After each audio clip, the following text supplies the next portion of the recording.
Hello, everybody. Welcome to the United Stand. 7 o'clock tonight because there's important international football going on, which Mark is covering, of course, on that is football. So, guys, tonight's the night when officially we all knew it was happening anyway, that it was a two-horse race. Ten Hag and Mauricio Pochettino. Beth, I hope you're well, but apparently tonight, before we get into how your day's gone, Enrique is officially out of the race now. He's committing himself to Spain, the World Cup, which obviously takes United out of the equation. We already kind of knew that, Beth, but first of all, how's it going? And here we go again. Managerial race moves on another week.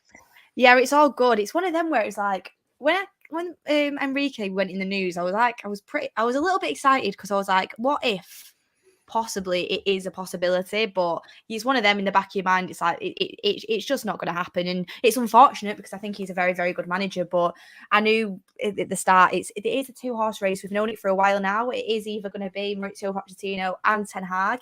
It's worrying me that we're not hearing anything, and Ten Hag, he is there, you could go and get him, and it's just a little bit frustrating in that sense. But Enrique's out the race. It's a shame because he's a good candidate, but we know it was going to be one of these two anyway, and let's just fingers crossed for me anyway. I just hope it is Ten Hag, but we'll discuss that in the rest of the show.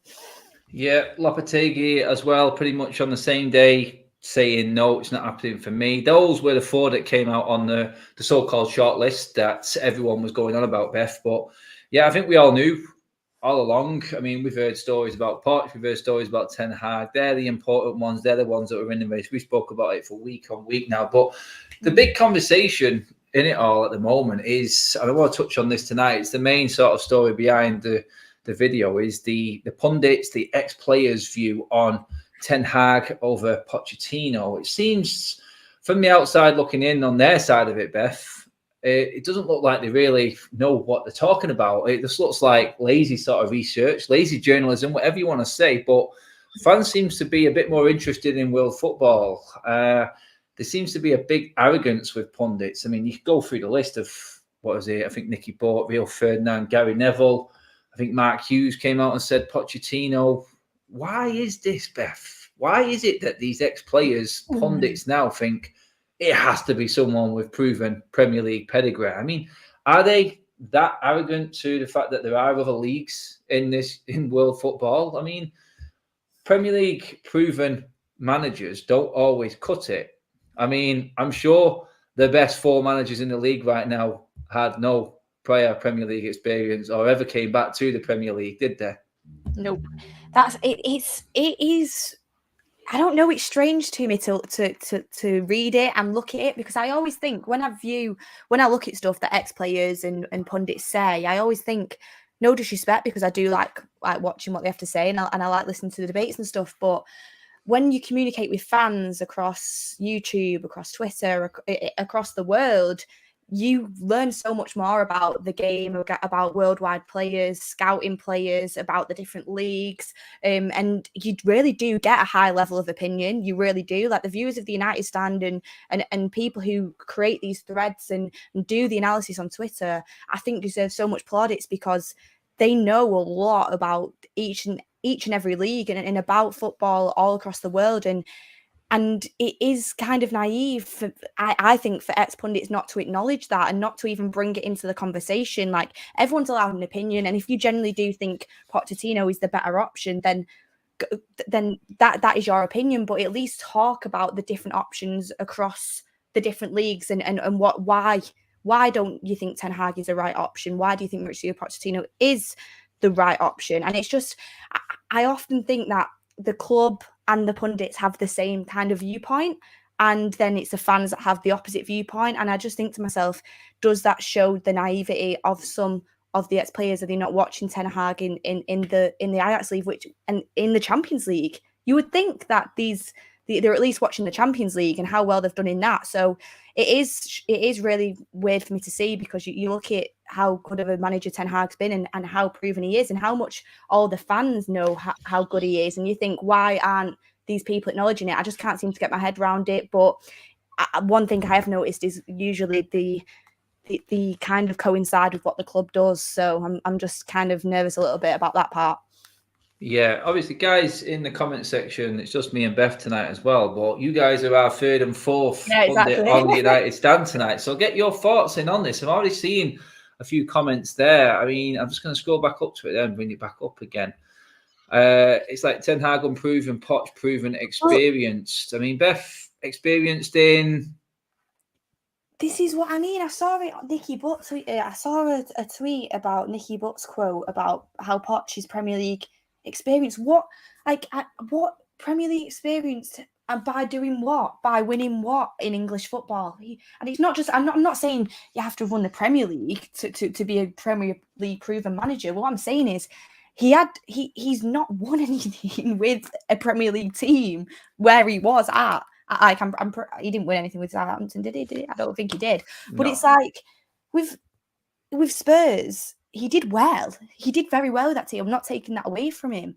But there's other managers that have done well with Premier League teams. But there's a level to reach, and for me, he's just not at the level that we need. And when you're in the Premier League, you can see how managers play football. You can see how they fare against the other Premier League managers, and he didn't have a good record against the Big Six that we've gone over quite a few times. He's not had that record. And personally, for me, the year that he came second with Spurs was a league where they should have won it. I personally think like Leicester won the league that year, and I think they should have won it. And I think he kind of bottled it a little bit towards the end. And I just don't think he's at the level that we need. And he's been in the Premier League before, so I've seen the way he is in the Premier League, and I've seen what he's done at PSG. And Pep Guardiola, Jurgen Klopp, Thomas Tuchel, where was their Premier League experience? Yet they've come in and absolutely bossed the league since they've imprinted their style in it. No one was playing football like Pep Guardiola was playing football until he came into the Premier League. He kind of imprinted his style on it. So I just think it's a very naive comment to make, and I think that's definitely not the only thing you should be looking at, because you could go and get any manager that's managed in the Premier League and be like, oh, Premier League proven. It doesn't mean anything. How about being good? Yeah, well, you look at it, you can go far back with this one. I mean, how good is the Portuguese league before Jose Mourinho came in? Do you know what I mean? There's an easier league, in my opinion, in terms of I've just seen comments saying he actually came third that year. I thought he came third that year, and I thought Spurs that year should have gone on and won, and that just showed how far behind they did fall. But anyway, sorry, go on. Yeah, definitely. Prince Fox there. Poch is never the one who complains. He is perfect. Yes, man, for the club. He is Ollie, who's more tactical. We need someone who can ruffle feathers. Well, a man who is ruffling feathers within the camp, Beth, is Ralph Rangnick. Ralph Rangnick also on board with this, has come out and well, he's not come out publicly and said it. I think the club are already letting leak out what his role will be once he goes upstairs, which basically is advisory to nothing by the sounds of it. They don't want him to have a lot of say, but we do know through certain journalists that Ten Hag is also Ralph's pick. So Ralph's worked with these players, ruffled the feathers, like Prince says there in the super chat, knows who is up for the fight. Fans want Ten Hag. Is it just pure arrogance sometimes for me, especially the ex-United players, Beth? It's like, well, we were the best in the Premier League. The Premier League was the best when we was around. It just seems like they are looking at it. They're just looking at it with tinted glasses on, saying, well, we know this guy's worked in the Premier League before, so he's perfect already for this. This is exactly what United need. Well, United are going to be rock bottom by the start of the season, Beth, with the amount of players that are leaving. So really, with a manager like Pochettino that's already failed on that side of it, some would say, he was all right with Spurs, but he's obviously going to go down as a failure for not winning the Champions League with PSG. Is it not worth going with that type of manager that is going to bring something different? And why must it be Premier League with these, especially the ex-United players? I don't understand it, Beth, at all. It's like the club are telling them what to say. Yeah, it feels like to me, and this is the only thing I can think, it's kind of maybe the safer option for them to go with, which I don't think it is at all. But you look at it, you think he's probably more well-known within English football, definitely. He's got top four with Spurs. He did all right with Spurs, to be fair to him, and he's now gone to PSG, and you have that PSG, he's not really been judged there because of the leaks that have come out the club about the egos and the board not giving him the control that he wants and all of that stuff. So he is like a figure that he's probably a safer option to go with. Ten Hag hasn't been in the Premier League, which to them seems to make a difference. And he's not probably as well known in English football. So maybe that's a safer option that they go with. And like I heard on the morning show as well, a lot of people probably have contacts with him from the Premier League in the past. And that is a thing now in football, unfortunately. If you have contacts with people, they kind of always get the upper hand when it comes to the pundits, usually what we've seen on TV and with what they've said. And I just think I just think it's very naive not to even bring Ten Hag into the conversation with it, to be honest with you. Yeah, that's it. Darren there with a super chat says, which player would, I would say, improve? I think you're supposed to write there instead of importing a great lot under Ten Hag, mate. So we'll go with improving. Well, I've heard Rio Ferdinand himself come out, Beth, and say today, this is one of these ex-United players again, that he's worried both Poch and Ten Hag wouldn't use Bruno Fernandes. We need to get past this player power phase, surely. I mean, this is a player talking about a player who's never managed a team ever. And this is half the problem I see some of the time with the likes of Rio Ferdinand. It's like, no, Rio, let the manager pick what he wants to pick. Yeah, don't worry about if Poch and Hag are going to use him. If they want to use Bruno, don't use him. Bruno will have to adapt. The player has to adapt to the manager. Stop giving the power to the players. And this is where these ex-players are getting in to everyone's heads and a lot of the fan base's heads as well regarding who is important here. It's the manager that's coming. It's the manager that's in place now. I mean, Ralph's had zero respect from a lot of these players already. But comments from Rio like that, Beth, are not going to help. No, and I was thinking, Rangnick's obviously, it's very clear in the media, and the ex-players, the pundits, and people know that his favour is towards Erik Ten Hag. Like, that is a known fact. And I just think to myself, if it was someone who they were mates with, if it was someone they knew in the footballing world who was having that opinion, maybe they're more likely to get involved in it. Ralph Rangnick hasn't been known. Again, he should be so well respected from what he's done in world football, but hasn't been known in England. He's come in and straight away you see criticism after criticism, and he's getting a lot of the blame, I think, from ex-players where it isn't necessary. And also, I think to myself, if it was someone different who was saying that, maybe they'd be getting more on board with his opinion over Erik Ten Hag. Realistically, you've got to look into what Ralph Rangnick's done over his footballing career. You've got to look into clubs he's built. You've got to look into how successful he has been in building teams up and scouting players and transfers he's brought in. And then you go and you look at, and if that has been done, you look at his opinion and you think, maybe we should listen to this guy because he's done it before and he knows what he's doing. That hasn't really been done either. And I don't know. It's very. It feels like two sides at the moment. It's like the board, and then basically it's not spokesmen for the board, but usually is kind of the same things. Like the pundits are saying one thing, and then the fans and people who don't really can just say what they want constantly and can look into different things and probably have a broader knowledge than some of these pundits, have different opinions. But it's just interesting to see what's going to happen. Yes, Zungu, I'm just going to use your second name. Sorry, mate. Funny how our ex-players had one of the greatest tactical managers ever, yet have poor and inept knowledge of football, especially modern football. Yeah, I mean, Scholes and Keane are on the bandwagon of Simeone. Now, Simeone, I'm thinking right here, Beth, never ever managed in the Premier League. So, it's, you know what I mean? So they're kind of contradicting themselves within the bunch, aren't they, really? I get why Keane would be interested in someone like Simeone and Scholes. Drill master. Yeah.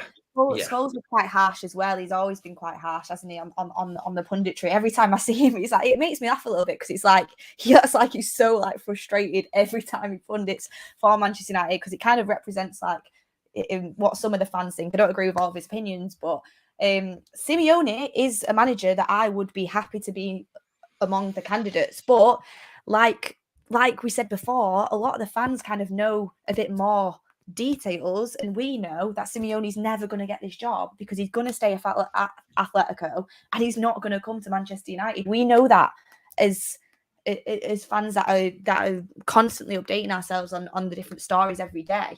So we don't even bother throwing it out into the conversation. We did at the start, but now if we were to discuss getting Simeone, we just know it's not going to happen. So, I mean, I get where they're coming from, but I just don't think for me there's any point of even taking it on, because it's like the Enrique thing. It's been shut down today. It's not plausible. Yeah, that's it. We can all figure it out easily. I mean, stories will come out. Obviously, journalists will write what they've done. They've done their research and how this manager may fit Manchester United. How someone may have said previously that they were interested in United and always were intrigued by the job. But when you break it all down, it is quite simple. We know Simeone's never going to leave Atletico Madrid. He knows where his lane is, and that is fully at Atletico, where his style of football is worshipped and is accepted. If you take him to a Barcelona or a Real Madrid, he's going to be kicked out instantly with what they want and the standards that they have in terms of how the game is played. And I just don't think he'd ever risk it. Enrique, we knew, was wanting to go to the World Cup with Spain, which is obviously at the end of this year. So we need a manager this summer. Why is Enrique even in the list? Why would we spend our time going out there and interviewing him? It's pointless. We know. And the club knows. And I just think that the names have been put out there. Certain people have said certain things. I heard a story about Enrique. Something had gone wrong behind the scenes at Spain. No. Garbage again. It's just everyone jumping on. And well, United dragged their heels, Beth. These stories are just going to keep popping up. I think United are being cornered right now. And I think we can expect some form of announcement pretty soon because, like I said, Lopetegui, Enrique, difficult to get Poch out of there. We need to announce it now. Everyone knows United need to announce it before the end of the season. Poch isn't going to get released from PSG if he does until the season's over because he's going to win the league. He's that far clear. So it leaves one man. And I think United now are realising that we have to start looking at Ten Hag and the possibilities of moving forward with it because everyone around the world, apart from United and the ex-players, Beth, know exactly what, when you break it down, like I just said, is going to happen. Well, this is what I mean. The two managers that they threw out there to kind of delay it have both ruled themselves out. So it's like there is only two left, and I saw the show with Fabrizio about the contacts with Pochettino, but they're not exactly completely direct because of obviously he's at PSG at the moment, and it's not the same relationship that Manchester United have with Ajax, where we can do a formal interview with Ten Hag and he sat down and stuff. And like he said, the board were very, very impressed with Ten Hag. And Ten Hag really wants to know the situation. Do they want him as manager, etc., etc.? As you would as a manager go into a club. You've had Louis van Gaal come out and say, don't go, it's commercial, it's not football. It's a very risky job for him to go into as well because of the kind of history with the recent Manchester United managers since Sir Alex Ferguson left. So it is a risk for Ten Hag. He's putting himself forward. He's had this interview. He's been praised for this. And he's kind of sat there now like, so what's going on? Because he wants to know what his plans are for the summer and what he's going to do moving forward because we know he wants to take the step up.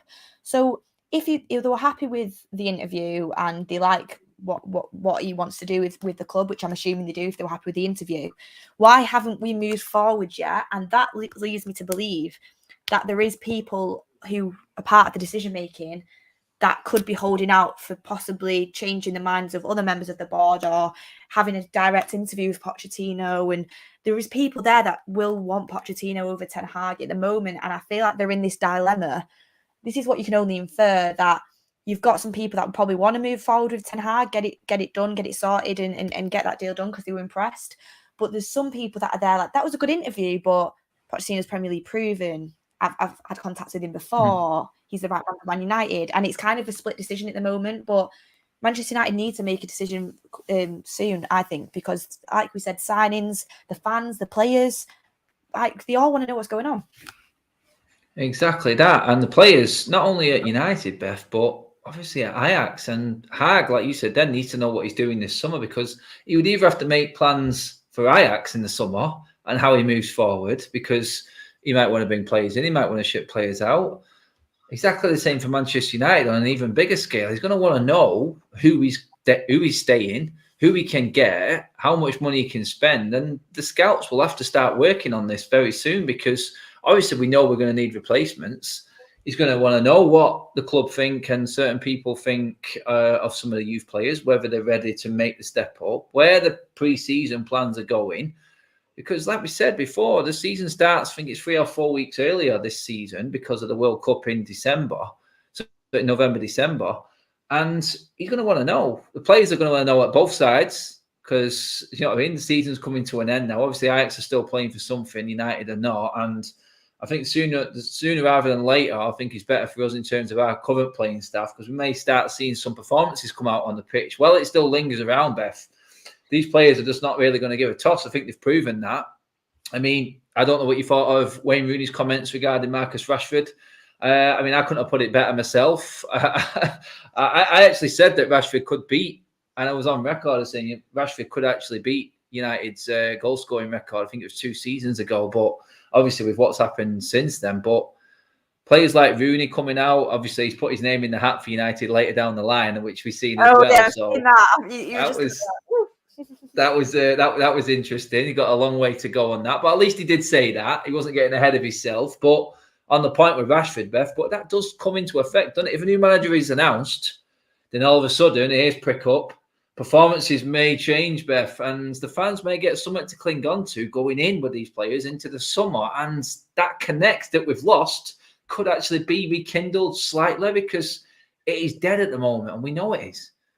Well, that's what I mean. And do you know what? Players like in Rashford's situation sometimes need to hear them comments from someone who they really respect and who has the history behind him as one of the best players I've seen play. Say that, and because he can say that, and sometimes that's what they need to hear. And I like that, and I think that's what the manager should be saying to Rashford right now as well. Sometimes you've got to be a little bit harsh, but at the same time, you have got the potential to do this. Like, come on, stop, like, go and do it. And I think that's massively needed. I mean, Wayne Rooney throwing himself into the manager thing, I was like, oh, going down that player road again. But it's going to be a long time until we do that. For me, looking at it right now, you look at game signings in for the summer, you look at what you just said, the pre-season, you look at wanting to do all these things. You need to get the manager in now to do it properly and to give him a chance in the summer, whether that is Pochettino or whether it's Ten Hag. The people need to know what's going on. Obviously, we want it to be Ten Hag. Kev definitely wants it to be Ten Hag. And for me, going with Poch would be the same thing that we've done over and over again. It's the same cycle. Going with Ten Hag, it's something different. It is slightly risky, but do you know what? It's worth taking that risk to have to potentially build. Just like, you know how Manchester United, we say they don't have a style of football right now. You couldn't pin it. He's going to bring a style of football. He's going to bring a way that Manchester United play. He's going to do different things that we've not seen in the past. Like Romano said on the show, he's not going to buy someone for the sake of it and never play him. If he's buying someone, he's using them. He's going to build a team, not a team of individuals. And this is what we really need right now. We need someone with a direction. We need someone with a vision. And they need to sort it out quickly to give them a chance for next season. Yeah, that has been reported, actually, Beth, that United actually want a manager that has got a vision, that has got a style and a clear ethos of how he wants things to actually work. I mean, the Ajax technical director, Jerry Hamstra, has come out and said, obviously, we would like Ten Hag to be Ajax manager next season, but we do know how the world of football works. I mean, it's like everybody knows, Beth. It's just like, just get out the post, get your social media and all your PR people out United. Start making up the Ten Hag welcome to Old Trafford, because it's got to happen. And if this club, Beth, want to appease the fans or take pressure off themselves, because we know there are possibly going to be protests at the Chelsea game in May. That's already been put out there. Then if they want to actually get some of these fans on board, then they know that Ten Hag would appease the fans, and they know, and they must know this, but they're not absolutely stupid. I would question that, but they're not absolutely stupid, and they would know from people and what's been said online and everything like that, that this fan base would give Ten Hag a little bit more time to work rather than what's actually been put out there with Pochettino. We know, and we've said it before in previous shows, that one defeat for Poch, fan base is going to turn, but Ten Hag, with a direction, someone fresh, like you said, the fan base is going to give them that little bit of time. And with the situation with players and lack of players this summer, and how far we are behind in terms of recruitment and getting a squad together with cohesion, then that actually wouldn't be that would be a smart move by the football club, wouldn't it? Because this manager's going to need time. Yeah, exactly. This manager, we spoke about on a previous show, and it's like you can't expect miracles straight away with the state that this club is in. 100%, I'm not taking away the fact that we have some seriously talented players in that squad. We do, and they're not performing at the level they should be whatsoever. And the squad is mishmashed, it's fragmented, it doesn't fit together properly. There's not really, it's not like we've not built a team like we've said, and this is, and we've hired an interim manager. We've wrote off our season by doing so, and the players, like you said, don't. It's just not worked. It's not worked what they wanted to do, and at this point, you're going to need someone to come in and completely rebuild. And you look at the Premier League and the competition you've got at the top. There's teams that are at different levels at the moment, and the consistency in them teams is very, very good. And they've had managers that have spent time building this, and they know exactly what they're doing. They know exactly what they're doing. They've spent time, they've built it up, and they're very consistent. So they're going to carry on with that, and they're all fine. They just bring in things in to keep things ticking over, like bringing players in to keep things ticking and doing different things to do that. You've got teams coming up that also, for example, even West Ham, like David Moyes is fully settled in there and got his way going, and everyone seems happy. It seems to be working for him. And they've done very well this season. You've got Arsenal that are on the rise now that people wrote off over the last few years. And they're actually starting to get a tune out of that team, and you can kind of see where Arteta's going with them. You've got competition that can completely change it overnight. You can't expect that. You've got to give them time to build a team, build play the football they want to play, and get some consistency in this team. You're going to need a pre-season. You're going to need a lot of training, and as well, you look at the top teams. Basically, everyone in them teams has been has been transferred in while the managers have been in charge. We're not going to get that all in this summer either. So there's a lot of things you've got to take into consideration. But like you said, it doesn't happen straight away with Poch, knowing how on the back foot he already is with the fans. It's just only going to go south. Whereas I think because so many fans are backing Ten Hag, if it doesn't go well straight away, they are going to offer a little bit more time to him, which the board surely you're going to want. They're not going to want to sack another manager again for a bit, surely.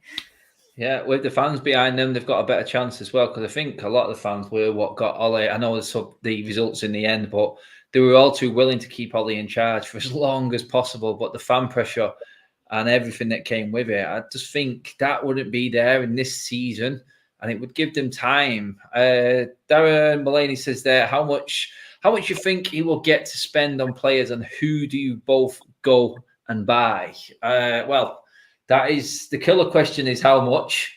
In terms of who we would buy, well, we can't play FIFA anymore because we're not in the Champions League. So with no Champions League football, Beth, this target list changes dramatically. And that's why I thought the youth team would be brought into play as well. I mean, there are players in there that we could promote. We could see how they get on. But I do believe that the key area, obviously, is midfield. I think it's like Tchouaméni there. Does he go to a Champions League club rather than United now? This is why I thought, get the manager in, get these ears perked up for these current players, and actually give us a chance. Go for it. These last 9 games, you know what I mean? You could put a run together. If everyone starts performing to their ability all of a sudden because they want to impress and be a Man United player next season, then top 4 comes back on. We're only saying top 4 is dead simply because these players just don't look like they can be asked until they know exactly what's going on. There's a few of them. So it's hard to pick players right now. It really is. And I don't know what our list would be, Beth, without being in the Champions League. I don't see how we attract the caliber of player that we need to attract. I mean, people were saying Harry Kane. I'm like, do you really think he's going to go to a team now? And some fans don't even want him because he's too old. I think, do you know what I mean? Would he even go to United now, Beth? That's the question as well. It's like a double. Well, it's just...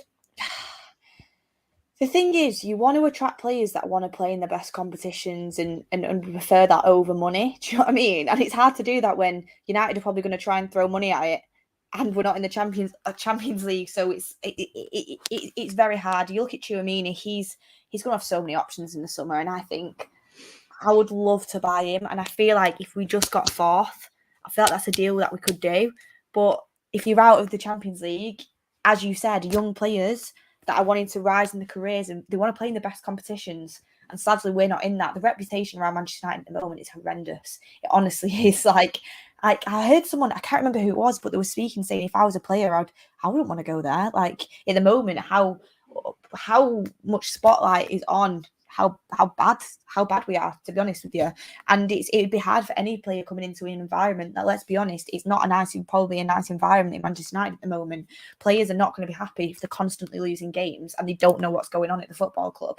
So it's going to be hard to attract players that are known to be a very high caliber of players, but at the same time, this is where you've got to have a scouting network that is extremely intelligent and worldly as well. And I feel like that's where Ralph Rangnick could come into play if the board listened to him, because Ralph Rangnick could be able to spot talent and players that aren't really completely on the radar yet, that would be probably willing to come to Manchester United in the position we're in and build from there.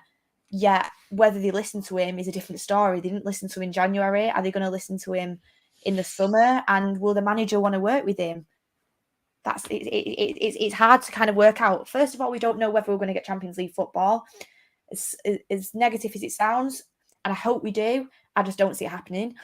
And we don't know who the manager is, so we don't know whether they're going to want to work with Rangnick. We don't know what kind of players they want, and it's a hard one to work out. But the players that we've been talking about, Tchouaméni, Declan Rice, Harry Kane, whether you want them or not all of them are on my complete radar. They're all going to want to go to Champions League football clubs. Exactly. I mean, if we did bring Ten Hag in, would it be worth having a shot at Antony as well? Young right winger, Brazilian. Could we actually get a South American that really kicks it off for United? 22, 8 goals, 4 assists this season. Already worked with Ten Hag. There are sort of bonuses to Ten Hag coming in as well. He could actually bring some talent with him. You can't count that out, Beth, either, because he ticks more boxes. I can say if Pochettino came in, absolutely no PSG player would come to Manchester United. They would see that as a step down. But Ten Hag could actually bring through players that actually know his system as well. And obviously, we've already got one in Donny van der Beek as well. This could work in so many ways if the club just made it happen. It's the fear for all fans. But on that, in terms of players he could bring with him from Ajax, Beth, I mean, you have watched him before. Do you rate the likes of Antony there on the right wing? Is he a player that would suit us if we put Sancho back on the left? Or does Sancho need to be on the right? Or even with Ten Hag coming in, system change, we might see Sancho on the right-hand side. You just don't know, Beth, do you? But these are the sort of avenues I think we're going to have to look into for reasons like you said. Then if we don't get Champions League, we're restricted, but we're going to have to be clever with our transfers. That's what I mean. I'm like, United, save yourself a bit of money. You spent 40 mil on Van der Beek. You could get your money out of him now if you hire Ten Hag as manager. That's the thing. It's like, and you see players that have come out of the Ajax team that has been managed clinically by the manager that is Ten Hag. You saw what Donny's style was like when he played for us. It's been drilled into him.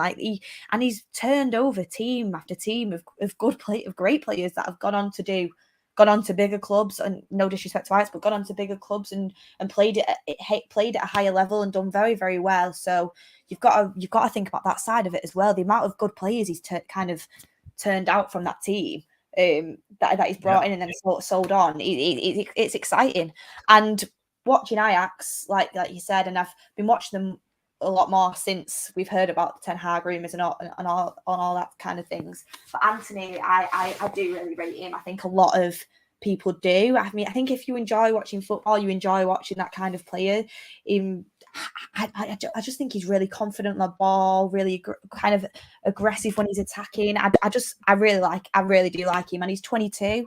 I think he's 22, and he's doing very, very well for Ajax. His stats are good. I mean, it's not all about stats, and I think from watching him, I don't think he's one of them. I think he's someone that could do it in the Premier League. Do you know what I mean? Like when you look at players that have come through in other leagues where you've got to say the standard isn't as high, obviously the numbers are going to be higher, massively higher. But I do think from what he's shown while he's been there at this young age, you could definitely get a player out of him at Manchester United.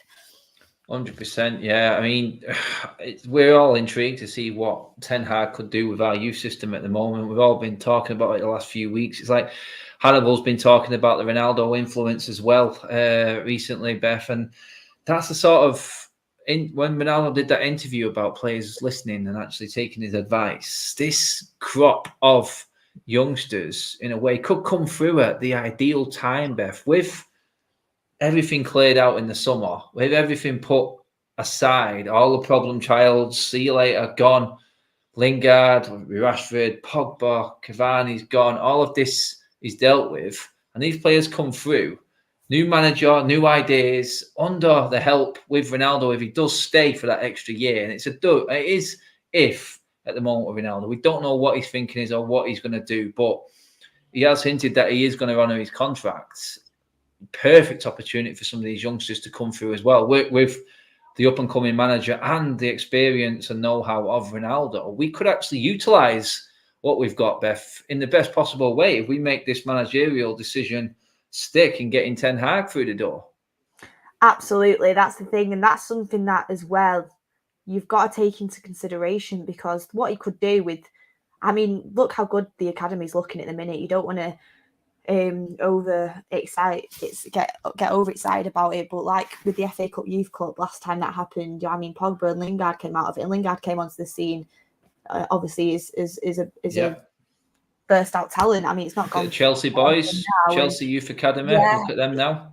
Exactly, and it's just something you really gotta look at, because this is players that you've basically got for free through the Manchester United Academy. I know we've paid for some of them and stuff like that, but I mean, no expense really at all, and bring them through to be part. And do you know what it is? It's they'll be coming through, learning and getting to know this style of football that is played within the team, which is perfect. A lot of the times you kind of see players thrown in at Manchester United, great talents, and it's just like, I don't feel like we've nurtured some of them as much as we should have into the first team. And like we said, there wasn't as much development with them once they got into the first team, which is really important.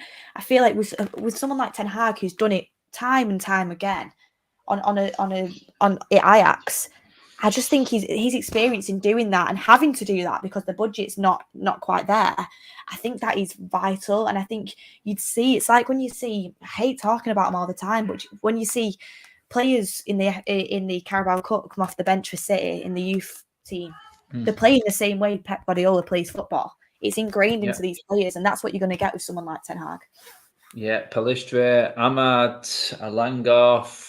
I mean, you've got Garnacho, who's just gone off to Argentina. Garnacho looks mint. I mean, you've got it does. There's quality everywhere, and the future is bright as long as we utilize it properly. I just feel like this could be the silver lining of all. I know we're clutching at straws and we're looking in hope and thinking, yes, fairy tale land and everything like that. But so I mean, when you look at it, they're in the final. You know what I mean? First time we've seen this in over 11 years. This is a good crop of lads. And I just look at the players that are leaving and I'm going, there's windows here.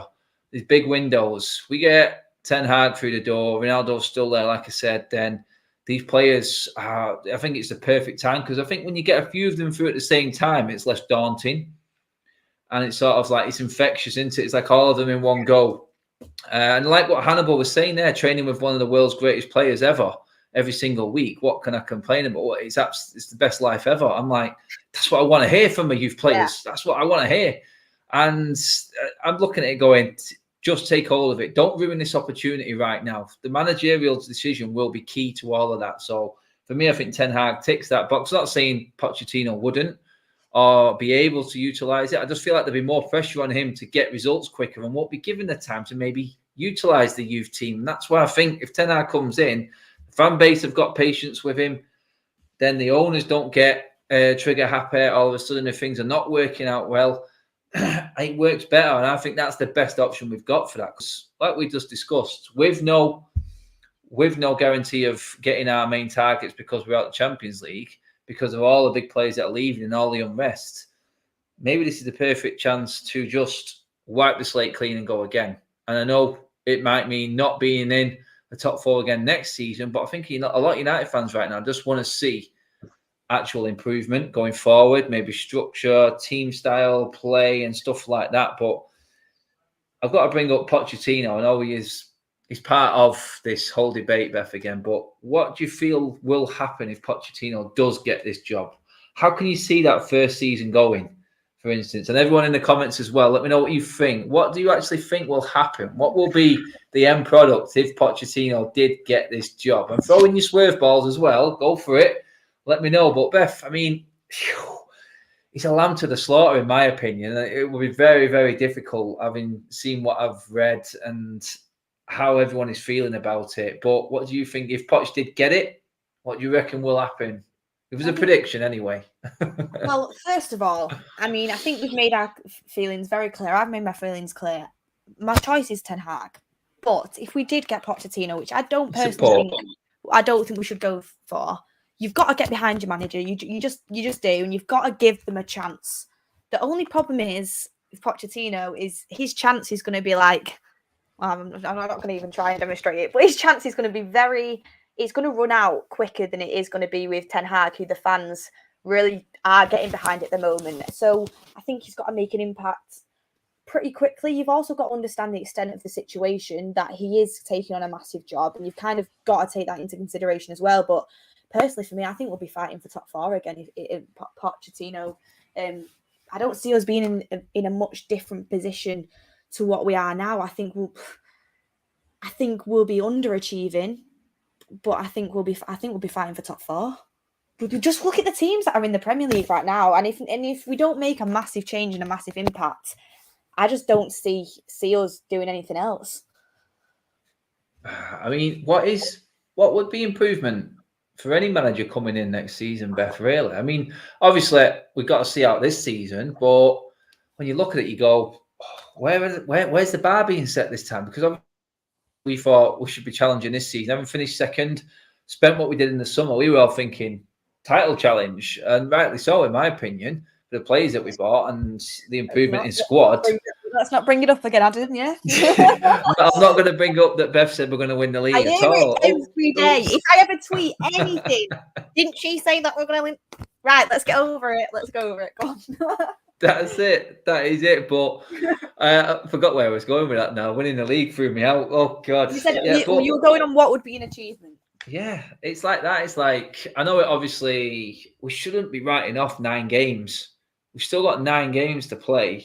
There's a lot of points to play for. We shouldn't write that off. But realistically, we know we're not going to be in the top 4. So would just being back in the top 4 be okay? But then again, with the players we're missing next season, we sort of lost that edge a bit. And it takes time to get a style of play going. Then you've got the break of the World Cup for like over a month, which is going to sort of, it'll either hamper us or it'll help us, depending on how the season's going at that point in November. But it's hard to say what actually will be improvement after this season, because it's been such a horrible, weird season. I've never known anything like it. I just don't know what would be, Beth. Even in recent years, when we've not been great, I've gone into derbies thinking we could win.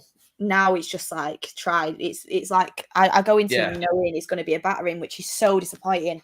So next season, what would be improvement for me? I think we've got to get top 4, which is sad. We should be going for more than that. But look at the teams we've got in the league and look at the big of a job that this manager's got to do. You've got to give him a little bit of time. I think we've got to get top 4, and you've got to compete. You've really got to compete in these games against the top 6, and you've got to start winning games. You're not, do you know them games where it's like 1-0 to Burnley, 1-1 against Southampton? Do you know the teams that we should be beating? I want to see us go out and play our football, the same style of football every week. Build up a style of football, start playing that style of football. If you lose games, but you want to see some positivity, you want to see a vision, you want to see where it's going, and I want to see them compete again. It feels like every time we go into a game against Manchester City or Liverpool or Chelsea's not as bad, but even Chelsea, it's like, God, against Chelsea you'd say, oh, we'll be lucky to get a draw today.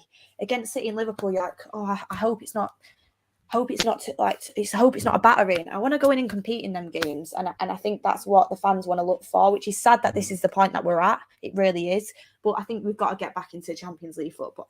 100%. Yeah, that is it. I mean, you look at it, and I still think that this is worse season than David Moyes. I really do. I don't. Guys, let me know. Is it worse than David Moyes' season as well? Let me know in the comment section, because that was hard to take. But this season has been horrendous in terms of the batterings that we've had from mediocre teams, let alone the decent teams. But for me, I just feel like improvement would be actually, like knowing how your team is going to go out and play, like you said. Exactly. I don't want to go into City. Your team are going to go out, then you sort of feel, all right, we're working on something. Exactly. It's like when we were going in that game where Ollie was still in charge at home at Old Trafford, and we basically played a back seven and just sat on David De Gea all game and still got apps. It was embarrassing as anything. Like, you don't want to see that. You want to see us going out every week, playing the style of football. Obviously, you're going to have tweaks for different oppositions, but you want to take your game to them. You don't want to adapt for the opposition. You want to see your style. Yeah, definitely. 100%. I mean, Beth's doing it today. She's like doing a speech. She's like banging things down. All we can hear is like bang, bang, bang, bang. That's it. You can tell football's coming back this weekend, guys, because the passion's rolling back in. Obviously, we'll be covering more on the Leicester game when it comes to it on Thursday. But yeah, that pretty much is it, really. You've got to look at it and you've got to go, right, get Ten Hag through the door, get that deal done and dusted, and then we can start looking forward. It is as simple as that to the fan base. But like we said at the start, on the top of the show, I think certain pundits, ex-players, are making this more and more difficult and are getting into fans' heads and people's heads thinking that, maybe we do have to look at Pochettino. Well, no, we don't. We just need to go to the one that fits us. Go get the job, get the deal done and dusted, get him through the door, and let's start planning. Do you know as well, one thing I did want to point out is I've never seen every single person on the United stand, if I'm not wrong, wants Ten Hag as manager. I've never seen an opinion completely one way. I think that just shows as well, because obviously we all have different opinions on other things and other situations, but the fact that every single person agrees that, and obviously we don't speak for everyone, but it's like that shows something in itself. And as well, getting the manager in now could also push the players on for the last bit of the season, because they know who's coming then. Exactly. That's exactly the point I was making earlier on. And like you said, I think it either tells you how much we don't want Poch, or how highly we actually rate Ten Hag. And like I said at the top of the show, we're not silly. We do know that we do watch football, and it just seems like some of these pundits and ex-players don't. And it's the amount of managers that have come through. We looked at Pep, you know what I mean? We looked at Klopp, and everyone said that the German league is a given. I mean, look at Tuchel, look at Klopp, with no Premier League experience when they came in. But look, Klopp was given the time. He built a team. Now look at them. Tuchel came in and just hit the ground running. And he's dealing with a lot there right now. So it doesn't matter. Like I said before, Jose Mourinho came in to Chelsea from Porto. Portuguese league isn't classed as a higher standard. This has been going on for years. Mm-hmm. They all have to start somewhere. That step up has to start somewhere for these managers. We've got an opportunity to get one of them managers, which we have missed out on year on year on year. Yeah. It's the perfect opportunity now to go out and get it done. I think we will. I'm pretty confident now, like we said at the start, it is just a case of being snookered now, United, and we need the manager in before the end of the season. We need to know it for everyone's sake. And I think it is the right man. Ten Hag, get it done, United, and then we can move on, for God's sake, and start looking at players again. Because right now we haven't got a clue. We're just playing FIFA at the moment. We ain't got any idea what players are going to be coming in, but that is that. Guys, that pretty much wraps up tonight's show. Do tune into That's Football. Matt will be covering International Night tonight. There's plenty of games on tonight as well. And that will be it. Then we're on full-on countdown to Premier League Leicester at weekend. It is going to be nice to be back, I must admit, even though it has been shocking. I'm sure by the end of the game, I'll be thinking, I wish it was international week still again. You never know. I'm just being negative there. Sorry, everyone. Sorry. I'm going to be positive. It's good to be back. But Beth, cheers for coming on as always.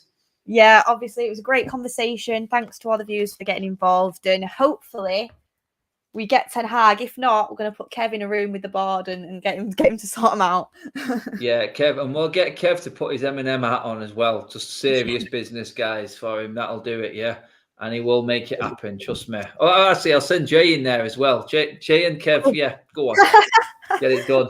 That'll be a tag team that you don't want to mess with, guys. But yeah, do give the video a like on your way out, everybody. Subscribe to United Stand, bottom right-hand corner of the screen there. We will be back tomorrow. Fan Phone will be back on Thursday as well. And we'll be looking ahead to the Leicester game, like we said, and talking real football. You never know, we might have a manager by then. We'll see. But guys, for now, cheers.